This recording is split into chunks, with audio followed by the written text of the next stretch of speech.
नमस्कार जय जगन्नाथ आपण मानक मोर घनिष्ठ कहानी गत भिडियो आपको जन गोटे प्रश्न पचारि जे महाप्रभुंर श्रवण शक्ति क्या कहती मुझे जानी जी मोर अभिज्ञता जे जगन्नाथ श्रवण शक्ति बलभद्र को ही कहते कहीं जदि जगन्नाथ तो बहुत व्यस्त लोक सी जगतर नाथ जगन्नाथ सी तेणु सहित सी तो सब व्यस्त रोच सहित आम जब सब मागवाई किसी भी रहा ताहले सी शुणापी विलम्ब करेंगे कहीं बहुत व्यस्त लोक आप जानते जन व्यस्त लोक को जब गोटे कथा किसी कही आप ताहले सी शुणापी बहुत टी लेट करेंगे कहीं जो फाँका बस आम कथा भावे और मन पकेबे तेणु आम जब आपंकर जदि किसी भी कम होनी ताहले आप देख बलभद्र को कहीकि देखु सी तो बड़ियार भुज सी बड़ भाई कलिजुगर होती तेणु सी कथा केवे भी टाड़बे आप कहीकि देखूँ देखिए आपंकर मनस्कामना पूर्ण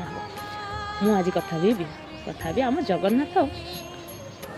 आप जानते कि आम जगन्नाथ कहीं पखाड़ खाती दही और पखाड़ बहुत प्रिय तेणु आम से जी जगतर नाथ जगन्नाथ सी कोटी ओडियार मौढ़मणि सी जब पखाड़ खाई पार्टी से खाଇବା हेतु आम ओडिया को प्रिय हूँ पखाड़ आम ओडिया दिगना पखाड़ न खाले आमर दिन सारार खाଇବା भली मन हुए तेणु